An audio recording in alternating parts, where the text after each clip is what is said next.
breaking news, man. Yo, I'm going to start it off like this. I'm a JARON Boots Ennis fan. I absolutely love what JARON Boots Ennis has been doing in boxing. You know, he's the former Ring Magazine, IBF, WBA welterweight champion of the world, coming off win over Emiliano Stenionis, where he made him quit after round 6, my friends, and looked absolutely amazing. You know, he talked about wanting to become undisputed champion in that division, but didn't end up doing it. All right, whatever. Ended up moving up to the super welterweight division. We thought he was going to take on the likes of Vergil Ortiz. They couldn't make it happen. We thought he was going to take on the likes of Josh Kelly. Talks of that, but they only gave Josh Kelly 24 hours to give a reply, my friends. And then we thought he was going to make a fight with Jesus Alejandro Ramos, which was going to be an exciting fight. And out of nowhere, we get somebody who's not even ranked by the WBA in the top 9, my friends. We got the number 10 ranked fighter, Uisma Lima, who's your IBO super welterweight champion. But I'm going to be honest with you guys. I've never seen him fight before. That 1-2 that you've been asking for, the right followed by the left McKenna. And then kind of falls forward. Good left hand there from Lima, but McKenna just setting his feet. Yeah, both men exchanging here. Lima having success, then McKenna coming firing straight back at him. We had to go do a little bit of research on him. You know, he's on a 4-fight win streak over Kungarak Singh and Hamad Koopman. And, I mean, guys, Mutsa Via, guys that I can't even pronounce their names. You know, his last loss was against Aaron McKenna, my friends, which, hey, you know, he's a world champion, but still, Uisma Lima, after watching the way he fights, the style that he has, coming forward, pressure type of fighter, I'm telling you right now, this is a step back.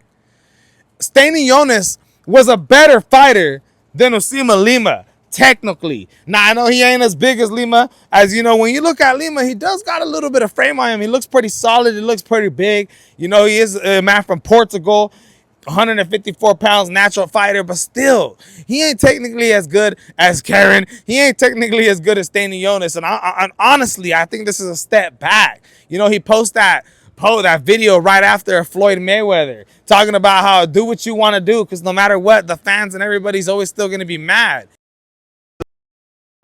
They got something to say. If you're doing bad, they got something to say. So, do what makes you happy. Because you see this jet, you see this private jet that we own? I got it because I did what the fuck I wanted to do. I made over $1 billion, you know why? Because I did what the fuck I wanted to do. Boots Ennis, you do realize that Floyd Mayweather had beaten 23 world champions. You still haven't did that yet, my friend. You're 34-0 with 30 KOs. And honestly, you don't have a marquee fight, goddamn fight on your record. I mean, who's one absolutely amazing fighter that you've fought in who has a name that everybody knows? My guys, it's breaking news on October 11th that we're going to be having JARON Boots Ennis versus Uisma Lima. And I'm telling you right now, Uisma Lima is going to walk into something. He's walking into something all day. I mean, bro, when you look at JARON Boots Ennis and his style compared to the pressure style that this Portugal man is going to bring, I'm telling you guys right now, this is an easy fight.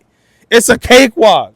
Boots Ennis is going to go in there and kill this guy. And, hey, I don't even know what's going to happen next. You know, they talk about him fighting Vergil Ortiz in February. I'm hearing that if Terrence Bud Crawford, who's your WBA super welterweight champion right now, who's going to be fighting Canelo Alvarez, who isn't going to be coming back to the division, I heard if he doesn't come back, Giannis Tellez is going to be upgraded to your champion. And then, therefore, Boots Ennis, if he wins this fight, is going to be your mandatory. Then we're going to get a match between Giannis Tellez and JARON Boots Ennis. And I'm telling you right now, I don't know what to expect with JARON Boots Ennis. But I will tell you one thing. I see everybody going around and everybody's, you know, dissing him and talking down on this fight. And I understand, you know, you ain't a Floyd Mayweather. You can't be cherry picking yet, my friend. And this is definitely a cherry pick fight. You know, this is part of his tune-up fight plan that Vergil Ortiz and Robert Garcia were talking about, my friends. And I just feel like, yo, right now everybody's saying stuff. But like I said, man, stick with JARON Boots Ennis. And maybe after these next 2 fights, I know it's going to be a long road. Don't get me wrong. I know it's going to be a long goddamn road. But there might be a day when JARON Boots Ennis is in the same goddamn ring as one of the top fighters, Bakon, Vergil, Ortiz, maybe Sebastian Fundora, maybe Sander Zayas, and we will be getting a super fight. And when Boots Ennis wins that fight, everybody's going to be bound down and everybody's going to be saying stuff and everybody's going to be praising him about how good he is and this and that. My friends, let's see what happens with Boots Ennis, and let's see where this carries on to with his future plans, man. I'm excited to see him back. You know, it's a homecoming fight in Philadelphia. I know it ain't against the best opponent, but anytime he fights in Philadelphia, he's going to put on a goddamn show. It's his first fight at 154 pounds. Let's try to keep it positive. Let's just get ready for this goddamn fight and see what happens, man. Wow, Boots Ennis.